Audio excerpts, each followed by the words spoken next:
to the Crystal Waters Insider Hotline. We go and say hi to Jamie McLennan. He is the Noodler. Nudes. What's going on? What's with the seriousness of the ad? Like we had the football game on and we had to watch the promotions or ad for your show. Every commercial break, just hammering us over the head with overdrive. Very serious. I have no idea what you're talking about. No, like ads.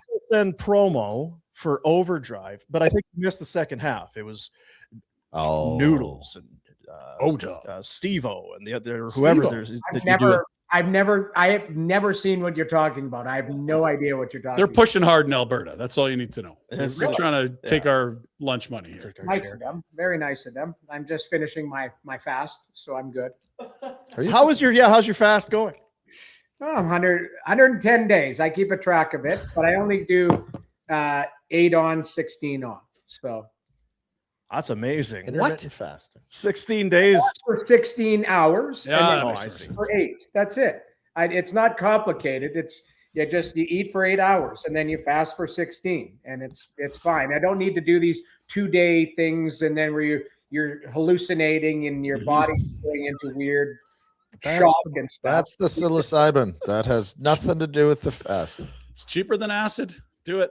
I'm telling you right now, it's 16-8 is perfect for me. I enjoy it. So been doing it now 110 days. And you look great. I love your t-shirt. Isn't that cool? Awesome. I know you're a fan. Gave it to me. Yeah, you're not a liar. You're no liar. I'm a bit of a liar. You're a fan. Yeah, I'm a fan. There's other people that lie about it and say I don't like them, and then they sing every word to every song that they hear on the radio. So that's a liar. So Jack would be one of those guys. No, Jack's a fan. I'm a liar. Jack and his buddies are fans. Yeah. Big fans. Yeah. I've seen it in the flesh. Yeah, you've seen it in Nashville. Where do we want to start? I don't want to talk hockey or sports with this guy today. I just want to talk life. Okay. I think some of the stuff we're talking about. Our life insider. Can you handle the 16-8 when you've been drinking? That's where it comes in. It gets tougher. You know what? To be honest, I've drank once maybe in the last couple months. Had a Monday night with our buddy Ryan Leslie and Moby, Mike Dick, Moby Dick.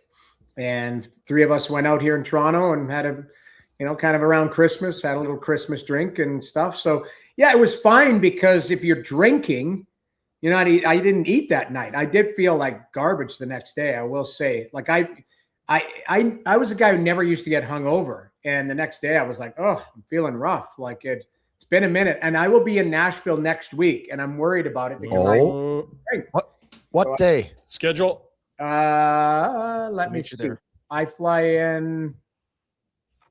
I think it's the 21st. I fly in. I'm there the 22nd and fly back the 23rd. Oh, I'm supposed to play the Shoresy game on the 22nd, so I don't know if I can come. Oh, it's good. I know what I'm going to do. I've already got my routine laid out. I'm going to start at Legends, little bucket of beer right on the corner there. Yep. Mm-hmm. Late lunch, whatever that looks like.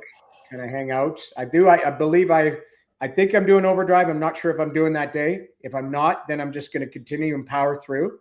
And then I'm going to slide over to the stage. And then I'm going to go to Tootsie's. God, that's boom. Yeah. You get a cross paths. Go past Tootsie's and then end up at Tootsie's. And I was gonna say if you do need that food, Roberts, which is right there, Roberts Western World has the fried bologna and Pabst Blue Ribbon for $5. So at the Recession Buster, they call it. Yeah. Very good. Yeah. And I'm not going to be one of those guys who rides one of those moving. Oh no, pubs. Yeah. The moving bar with the bicycle. It's a lot of that. Can I ask you for your Mount Rushmore of teammates for a Nashville trip? You get 4 guys. You're going to Nashville. Any teammates you played with had to be a teammate.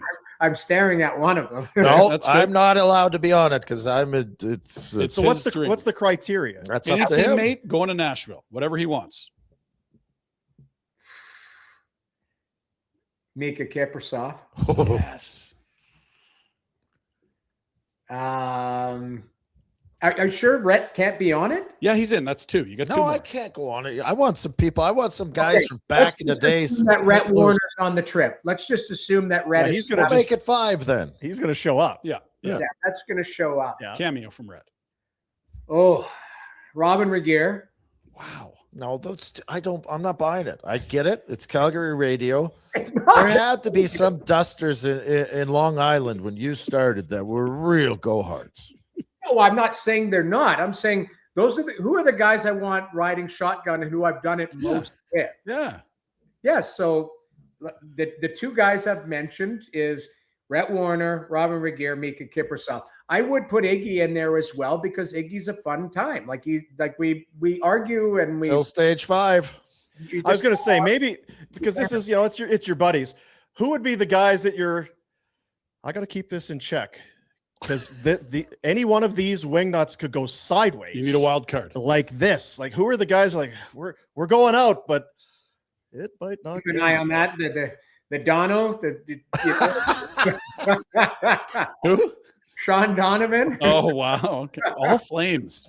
God, you know where your bread's buttered. I mean, you know what's funny though? The reason why I'm bringing it up, I ran into Chris Clark the other day. I was doing the Columbus game, and Clarkie is in management for Columbus, and it was just amazing to see that face because he hasn't changed. He's still in great shape, glasses, everything. Like, just looks like he could still play, but he's on the other side now. It's just great to see. Okay, I'll give you one. Eric Lindros.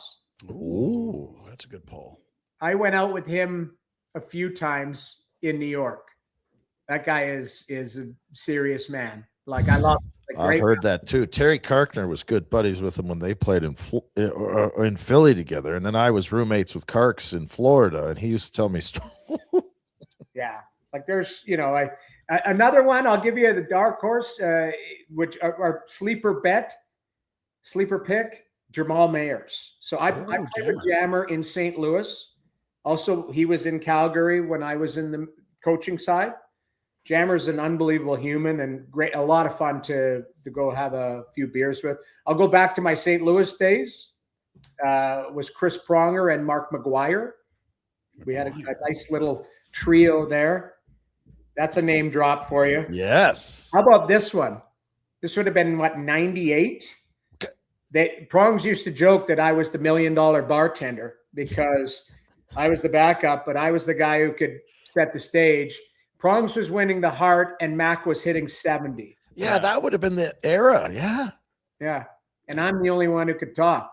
That's the crazy thing. So we had a lot of fun back then. So I don't know. There's a Mount Rushmore, and then maybe there's a little mini Sunshine Hill of guys that you would love to, but I've been blessed to play with a lot of great teammates. And, another one that I loved spending time with, not a lot of time with because he was just out of my league, was Brett Hull. Brett Hull was so good to me in St. Louis.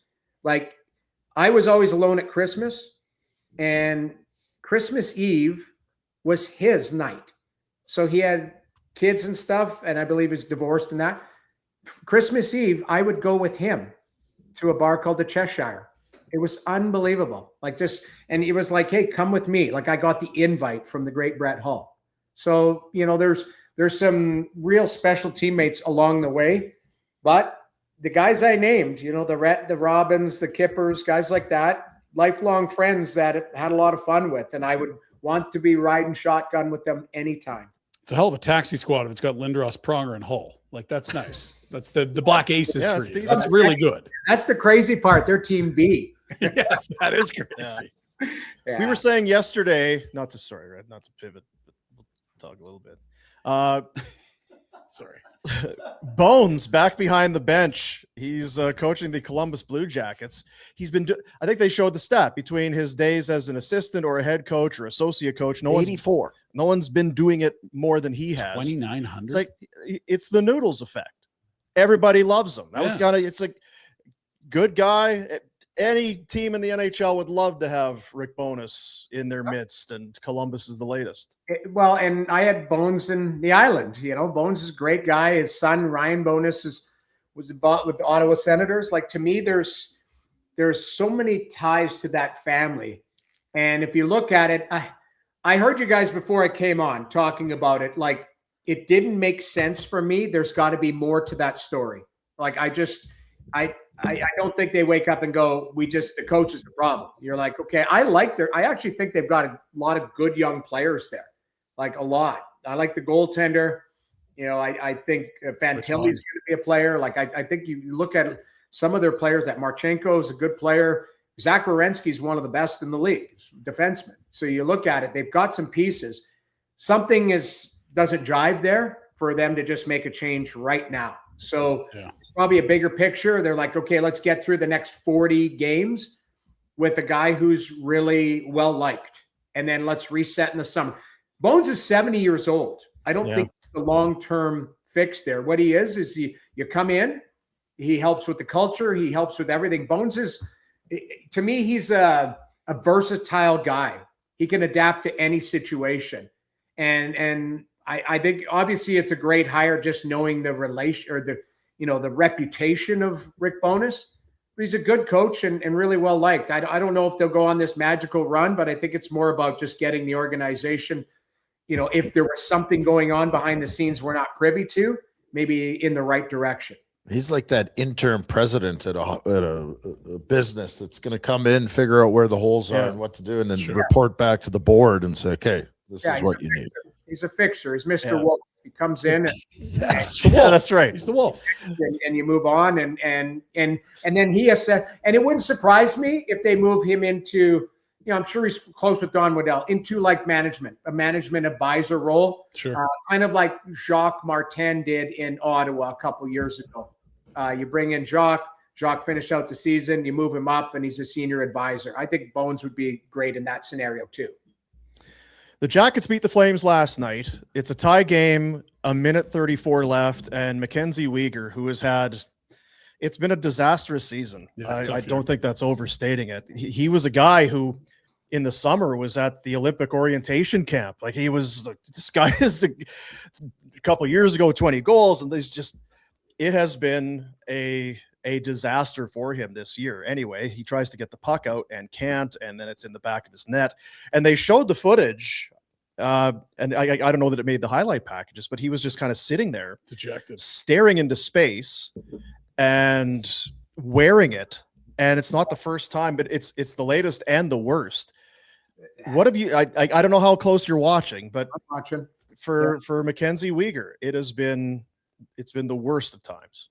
It has, and I think this is a guy with tremendous pride in his game. And you're right, on the short list for Team Canada, a guy that we all know when he's at the top of his game, what he's capable of. And I think he has a standard for himself. And then when we don't see it, you're like, what's missing here? The one thing that's been missing when I've watched, and I've watched almost every minute they've played this year, the consistency from game to game with him. I'll see plays. It's wild. Within a game, you see elite plays and then plays you're like, where did that come from? And, the inconsistency almost from shift to shift. And I don't think that's hey, I'm having a bad season. I think it's more like, hey, I don't think it's a lost focus thing. It's more just, I haven't seen these wild swings within a game. When guys are having off seasons, you go, they just can't put it together. This guy will put it together and make a good play, and then all of a sudden there's maybe a poor play to follow it up. So I don't know what's going on, but I don't know from the nature of the position, Rhett, when you make a mistake or critical one near the end of the game, I think you're wearing it. I've obviously allowed bad goals and crushing goals near the end of the game where that's it. Like, I've cost them 2 points or cost them a game or something. That's kind of what you're talking about. That would be the look, is like, man, we at least had a point here, maybe go for a second, and now we're giving up an empty netter. I like that it sounds bad, but it means he cares. Yeah, he does care. Like you watch that clip and him sitting on the bench, you're like, well, there's a guy that cares at least. Like, he's not just like, that's why I started my comments, guys, with the word pride. Like, that guy is a gamer.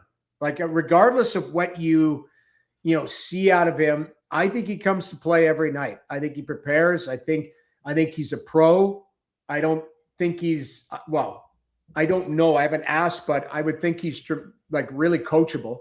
Like, I don't think he's a guy who thinks he's a know-it-all and kind of a hero. I think he would be a terrific guy to have in the room. I've only met him a few times, and what I've met and what I've experienced, he's an awesome guy. He's the type of guy you want in your organization, in your room. I think he's fantastic, but mistakes are mistakes. And Rhett, I think you nail it where he says, he's wearing it because he cares.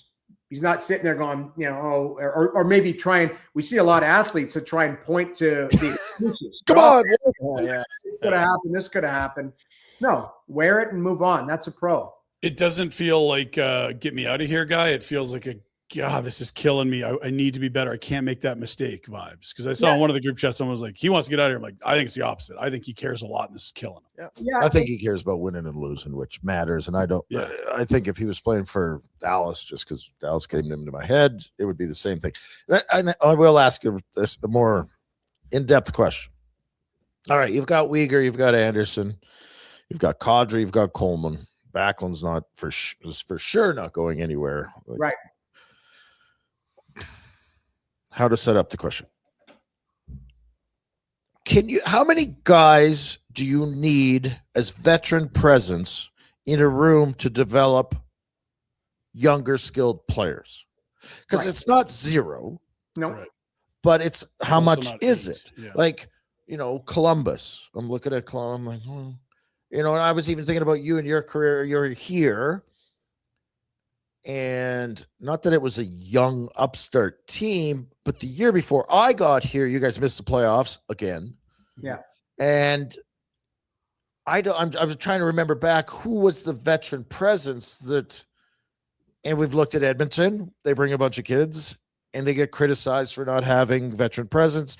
Right. Chicago, I think. I don't know if they were criticized. Sure. I think you know what I'm trying to get at. Exactly what you're saying is, like, who do you keep if you're Weegar? There's a tipping point as far as how many. Weegar would be highly sought after because of what he is. Anderson, highly sought after because of what he is. Kadri, Coleman, Yeah. all those guys that are your veteran leaders are highly sought after because of what they are. How many can you give up? And because it's the same, if we just use Anderson as the example, you're looking at Anderson, you're saying our window to win doesn't align with maybe his, and he's our best asset to trade to get the most in return. Contracts up, all that. But if you said I'm trading Weegar, I'll tell you what, you're going to get something back. I think all four players that you mentioned, I think if I was an opposing manager, any team that feels that they are, on the cusp or needs help, I'd be calling and I'd be asking about all four of those players because of what you just said. Coleman's one. He's versatile. Kadri's one, and he's more skilled and versatile. Can play higher in your lineup. Anderson can run a power play and play in a top pairing.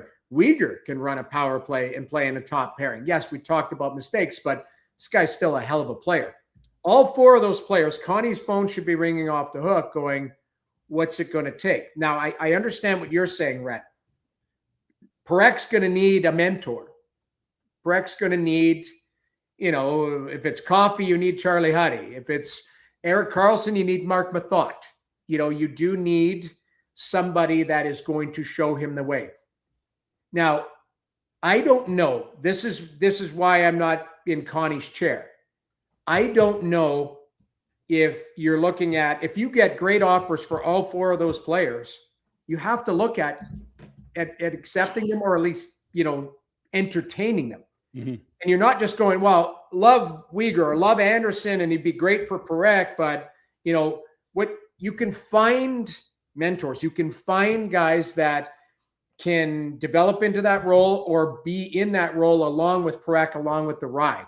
So I think if you're looking at the four players and going, well, you can't move away from all four because of, the dressing room or the dynamic or the leadership role, I still think there's shorter term contracts that can be had in the offseason, kind of like what Chicago did. Now, they missed on a couple Corey Perry, they missed on. We don't know but I don't care. But the story, Corey Perry didn't fit in Chicago. Okay. Nick Foligno did. But then they went and got Tyler Bertuzzi, and they went and added some players that were actually like good players going to grow with the group, not just these veteran guys near the end of their contract to be good mentors. Yeah. So I think there's a fine balance in there where if you're looking at all four, and I don't know if you're going to move all four or move two of the four or whatever, but those four players have tremendous value, I think, throughout the league. And you have to, if you're going to trade two or three of them, the players that stay, if it's a guy like Weegar that stays, that he's invested and he's going to be a great mentor and be a great leader and all of that type of stuff. Nazem Kadri, I believe, no move clause, right? Or 10 teams, right? 13, something like that. Yeah. Yeah. So he controls a lot of what his situation is. Rasmus Anderson controls. So I think Blake Coleman, what's his no move situation? List? I don't know if he's got. That's a good question. It would surprise me if there was some form of a list. I mean, this guy signed a pretty good deal coming over. You don't want to jam him up. But I think at the end of the day, my point is I understand what you're saying, Rhett. You want to still keep leaders in the room and guys who can contribute and all that. But I also think that the room that you're building, you can bring in some players either via trade in those trades or in free agency, maybe a little overpay for or on term for a guy that maybe has 2 years left and you give him 3. The Michael Backlund situation, Bax isn't going anywhere, but maybe other players like that who could be tremendous mentors and leaders if you move away from the players we're talking about. Coleman's got a 10-team no trade. That's it. So he's got some control, not all. And it's similar with Nazem. I think it went from full to partial this year. Yeah. It is fascinating. They're trying to thread the needle here, right? They're trying to be competitive, have good culture, and at the same time bring in younger players. Not easy. You're right. And here's why it makes me think more. I did the Ottawa-Vancouver game last night. Okay? Vancouver is open for business, right? Jimmy Rutherford said, we're kind of listening on everybody, but if we're doing a hybrid rebuild, you still have to keep players, he said. Now, what does that mean? Does it mean that, you're keeping Pettersson because you can't move 11-5? Or is it you're not going to keep him and you're going to eat some of his salary and make him a $7 million player or $8 million player that somebody covets? I look at Hronek. I look at Jake DeBrusk, who just signed there. I believe there's a no move clause that kicks in for Thatcher Demko this summer. Does somebody want to take, 4 years at $8 million, or do you make him a cheaper goaltender and move him? Lots of decisions to be made. I'm thinking the same situation, with Calgary. There's assets there, but you got to decide which ones you keep within your culture and help the growth of the group. But also, if you can get a king's ransom for some of these guys, you might be better turning them over. I want to ask you about Demko because he's hurt again, right? Yes. But I also want. Are you concerned at all? If you're the Flames, should you be concerned at all that teams like Vancouver are out there? Can you? St. Louis is going to be open for business, I'm guessing. The Rangers look like they might be open for business. The Ducks have faltered mightily and possibly have some veterans that might be available. Are there enough buyers for these returns that we're talking about? The only reason I would say yes is I would say take a look at the Eastern Conference standings and then talk, if you've got all those owners sitting in a room and you got, Ottawa is 5 points back, 6 points back with their win last night. I haven't checked the standings here. I should have. But Ottawa thinks they're a playoff team. Florida thinks they're a playoff team. Buffalo now thinks they're a playoff team. I think, Toronto thinks they're a playoff team. Yeah. Like all of these teams, Montreal, Boston, whether you're in or you're out. Now it's so lumped up. Those managers might be going, what is our team lacking? Because right now, the one thing I've noticed, and I've seen every team play live this year, including Colorado the other day, every team probably still believes they need at least minimum one piece, minimum. And those are the teams that I think that they believe they're playoff teams. There's no perfect team out there. So there's teams with warts. So I think you've got teams in the East definitely that believe that they're a player away from getting that next step. Maybe those extra 4 points that'll get us into the playoffs. Out west, the team up north, I think whether they got the cap space or not, they're probably searching because the Mangiapane thing hasn't really worked out. And, Frederick that has been in and out of the lineup. They're still working at stuff. Anaheim is an interesting one. Is Anaheim played with house money early on and the new coach bump and going, hey, we're coming back to reality. We might sell a piece off or two and let this team either they make it organically or they don't. But do you think Seattle's sitting there or Utah? I think Utah's a buyer. I watched that team live last week and then again last night. That team's good. They need a backup goaltender who is an upgrade on Vanacek because the other guy, Pamelka, has played all. I think he leads the league in wins for goalies. He does. Yeah, he's got 21, I think. He's been unbelievable. Utah is 1 or 2 players away from being a playoff team and maybe a little bit of a dangerous team because they got young talent there. And they've got nothing but currency and cap space, I believe, because they've got picks and prospects and all of that. So that might be a team that you're going, didn't see that one coming, but really you should see that as a team that could be or should be proactive. Seattle, the same thing. Ronnie Francis probably got to answer to an owner going, what are we doing here? Yeah. Made it, didn't make it. Now are we trying to so I think there's a lot more teams, Rhett, coming back to, what is LA doing? Rumblings is the coach in hot water? Is the team? They trade Deneau, but to me, Kenny Holland has to be proactive there if they're going to try and jump in. So there's more teams, I think, than you think that are more interested in players than not. Quickly back to Anaheim. Yeah. I believe it's the walk year for Pat Verbeek. Does that change anything? Because expectations suddenly get high when you are in a playoff spot at Christmas. Now they're on a skid. They also have the expiring contracts of guys like Gudas and Trouba and a few others. I find that fascinating because if they said, this is it, this is our guy, and he's got an extension, I think it's easy to say sell. But if you don't have a deal or you're still trying to prove it, that's a bit of a wrinkle. It is. It is a wrinkle when, you're, what do they call it? Lame duck when you're lame duck GM, lame duck coach, all of that type of stuff. Because does your individual interests trump maybe the greater good of the organization? The good managers, it doesn't. Yeah. Because they stay the course. They don't get desperate. Their communication with the owner or whoever they're dealing with, the president, they say, this is what the organization needs at this time, whether you want me or the next guy, if you're confident in your ability. But again, I don't know the nature of how Pat Verbeek wants to be a manager, but it looks like he's gone through the pain. It looks like they've drafted and developed. They've done a great job there. Yeah. I'm shocked that you've told me that he doesn't have a contract. There should be, how crabby we were that Connie didn't have one? Yeah. That guy should have a contract too. It's such a quiet market. It might even be in a desk like we were told Connie's was or wasn't. But it's been a really tough road. And now you're getting Seneca. And now you see Leo Carlson and Roger McQueen's at Providence. And you've got this great young decor with some guys that have come out of nowhere to play well, like Lacombe. Smells good. He's a player. Yeah.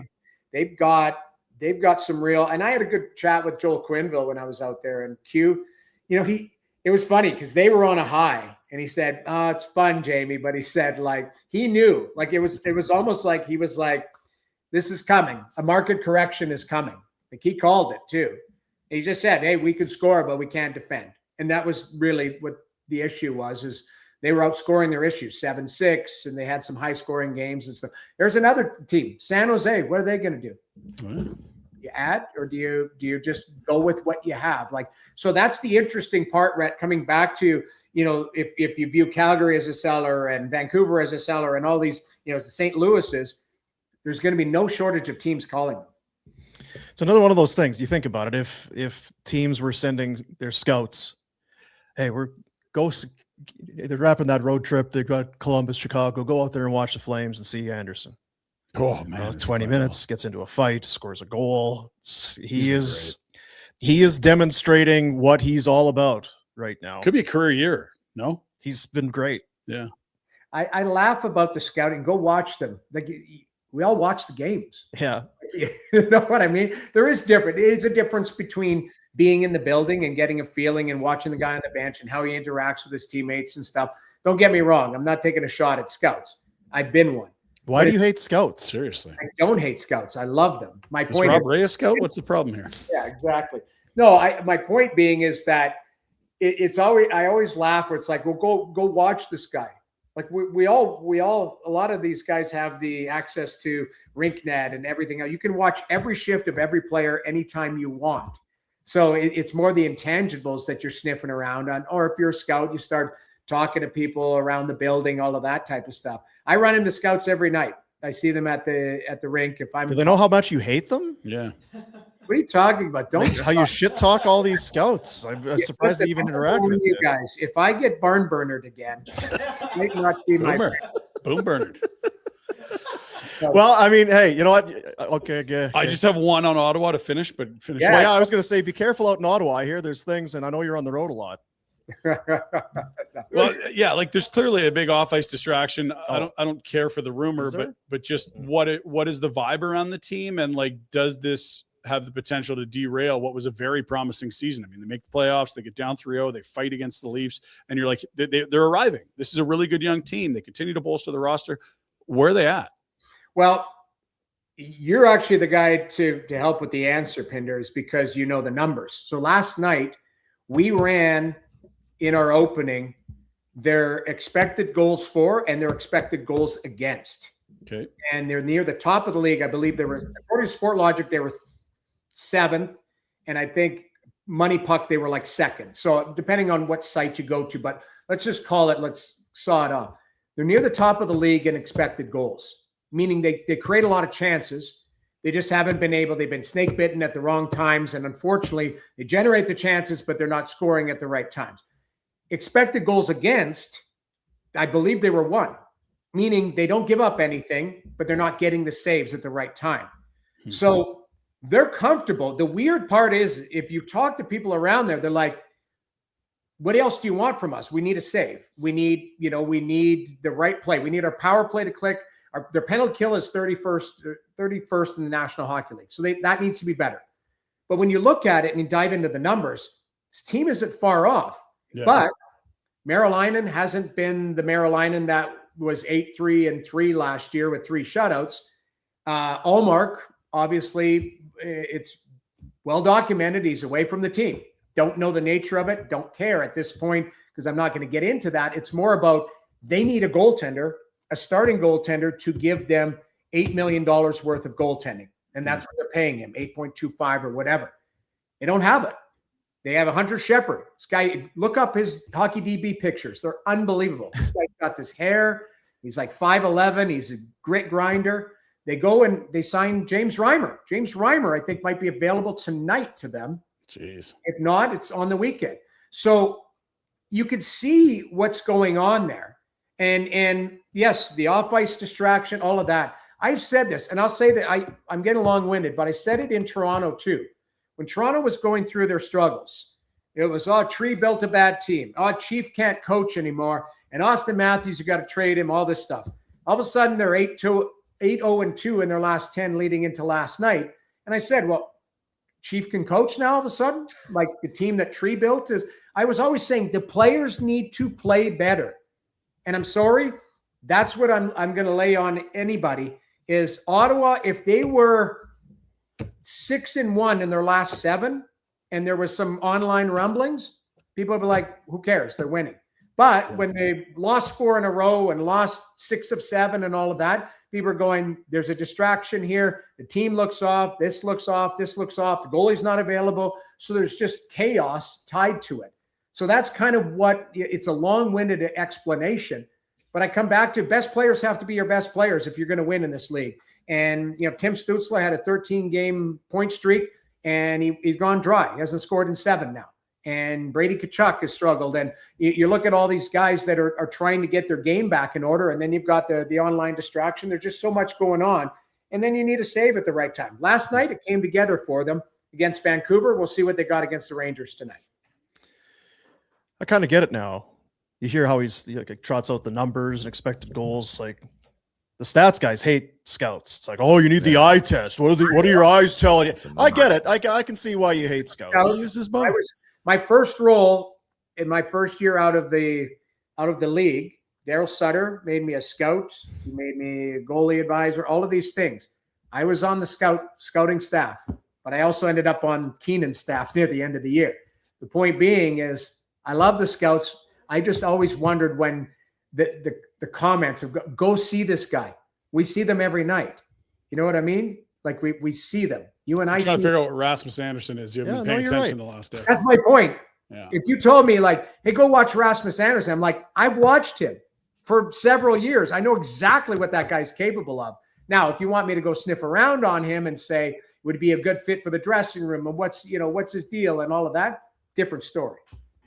And I think he'd be great for a lot of dressing rooms, including Calgary Flames. You know, I love him as a player. So good player. Great player. All right, fella. I got to go. See ya. Thank you. Good to talk to you. Thanks for having me. Rhett, you're on my Mount Rushmore.